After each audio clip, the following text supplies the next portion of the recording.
Napaisip ka na rin ba kung bakit hindi ka umaasenso sa buhay?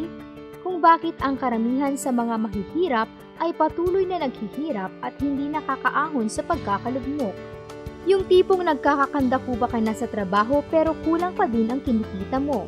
Palagi ka na lang nag-overtime pero hindi sapat ang overtime pay mo dahil marami ka pa ring bayarin. Kaliwat kanan na nga ang sideline mo pero kapos na kapos pa rin ang perang pumapasok sa account mo. Kahit maganda ang trabaho mo at mataas na ang posisyon mo, ay marami ka pa ring utang at hanggang ngayon ay nahihirapan ka pa rin. Ang utak kasi ng tao ay may tinatawag na autopilot mode. Ito ang mga pagkakataong ginagawa natin ang mga bagay na hindi natin namamalayan dahil ginagawa na natin ito sa araw-araw at naging parte na ng ating habits. Tulad ng pagtulog, pagsisipilyo, pagkain at marami pang iba. Ganito rin sana sa paghahawak ng pera. May mga habits na nakakabuti sa atin at may mga habits din namang nakakasama. Ngunit hindi natin ito namamalayan dahil nakasanay na natin itong gawin. Sa video na ito ay iisa-isahin natin ang 5 dahilan kung bakit hanggang ngayon ay hindi ka pa rin financially free. Una, sumusunod sa uso to impress friends. Palagi ka bang nasa branded na damit dahil bumili ang kaibigan mo kailan lang? Bumili ka ng bagong phone dahil kaka-launch lang ito at kailangang mauna kang magkaroon sa mga kaibigan mo. Bumili ka ng kotse dahil lahat ng mga kaibigan mo ay may 4 wheels na. Nag-travel ka dahil niyaya ka ng mga kaibigan mo at ayaw mong ma-out of place kapag nagkwentuhan na sila. Kung ginagawa mo lang ito para ipakita sa kaibigan mong kaya mong makipagsabayan sa kanila or to impress others kahit hindi naman kailangan, ay mauubos ang lahat ng pera mo dahil sa maling financial management. Kapag inuuna mo ang mga bagay na hindi mo naman kailangan para lang ipakita sa mga kakilala mo na kaya mong bilhin ang mga ito, ay balang araw ay lalo ka lang malulubog. Tandaan mo na hindi masama ang magpakatotoo at tumanggi sa kanila. Maging open at sabihin mong may financial goals kang kailangang abutin in a short period of time. Kaya kailangan mong i-budget ang pera mo at ayusin ang finance mo. Maiintindihan ka nila kung totoong kaibigan mo sila. Kailangan mong maintindihan na hindi naman tayo pare-pareho ng financial stability. Kaya wag mong pilitin ang sarili mong makipagsabayan kung hindi mo naman kaya dahil kapag ginawa mo ito ay lalo ka lang mauubusan at malulubog sa pagkakautang. Kung gusto mong maging financially free balang araw, sanayin mo ang sarili mong huwag makinig sa opinyon ng iba. Tandaan mong ikaw lang ang makakatulong sa sarili mo upang maging financially free at wala ng iba. Pangalawa, nasa bangko lang ang pera mo. Alam mo bang bumababa ang value ng pera kapag pinapatulog mo lang ito sa bangko? Dahil ito sa tinatawag na inflation.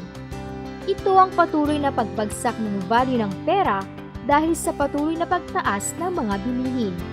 Noong November 2022, naitala ang inflation rate na 8% sa Pilipinas. Samantalang ang interes ng pera mo sa bangko, hindi man lang umabot sa 1%. May tax deductions pa yan. Kaya kung patutulugin mo lang ang pera mo sa bangko, kakainin lang ng inflation ng interes ng pera mo.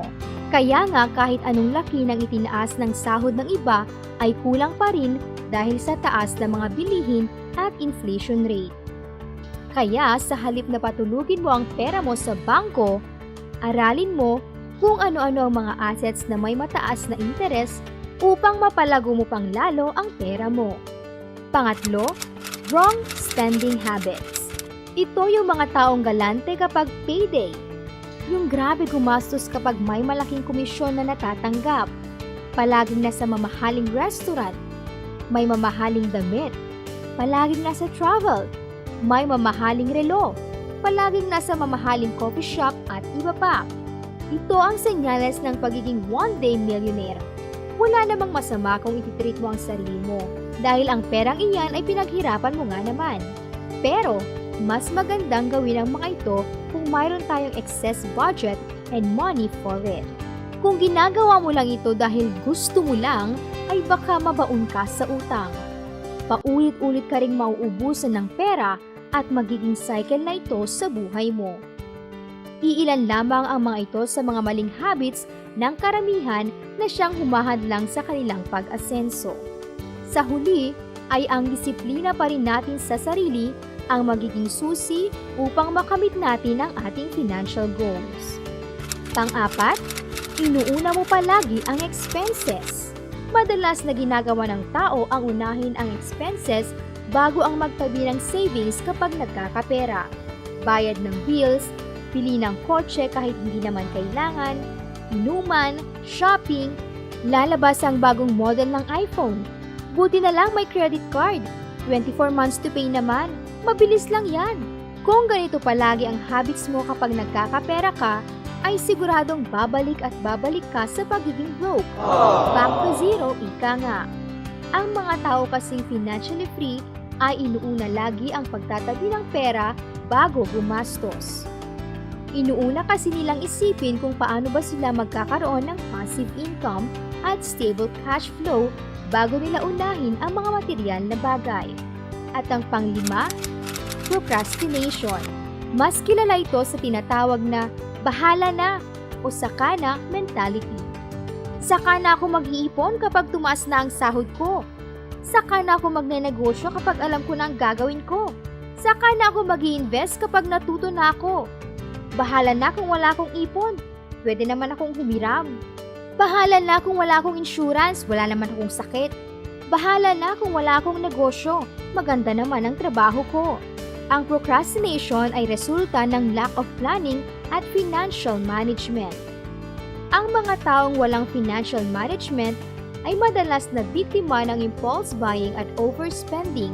Kahit sobrang laki ng sahod mo, kung wala ka namang financial plans, ay puro ka lang gastos at maaari itong maging dahilan ng pagkakalubog mo sa utang, lalo na kung hindi mo mapaghahandaan ang mga emergency.